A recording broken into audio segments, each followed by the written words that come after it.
I said thanks You haven't in been this alone. cabinet. You and haven't not been only alone. in this We cabinet. gave you through I this said stupid thank you. president 300. মার্কিন oval অফিসে উত্তপ্ত বাক্য বিনিময়।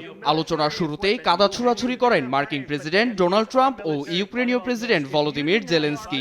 শুক্রবার white হাউসে অনুষ্ঠিত খনিজ চুক্তি আলোচনায় জেলেনস্কিকে কথা শোনাতে বাদ রাখেননি ভাইস প্রেসিডেন্ট জেডি ভান্সও। Right now, you guys are going around and forcing conscripts to the front lines because you have manpower problems.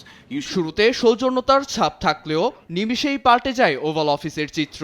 রাশিয়ার বিরুদ্ধে যুদ্ধবিরতি চুক্তি লঙ্ঘনের অভিযোগ তুলতেই প্রেসিডেন্ট জেলেনস্কিকে অকৃতজ্ঞ আখ্যা দেন ভাইস প্রেসিডেন্ট জেডি ভান্স।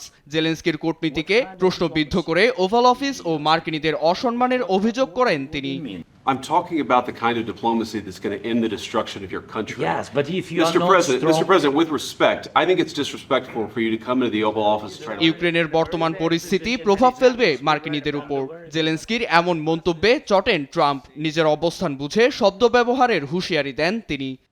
এতে কিয়েভের নিরাপত্তা নিশ্চিতের তাগিদ জানান president Zelensky. Of course we want to stop the war. Well, you're saying you don't want to. অবশ্যই আমরা যুদ্ধবিরতি চাই, তবে নিশ্চয়তার সঙ্গে। আমাদের জনগণকে জিজ্ঞেস করুন তারা কি চায়। People about ceasefire, what they think. তার এই উত্তরেও রাখতে দেখা যায় মার্কিন প্রেসিডেন্টকে।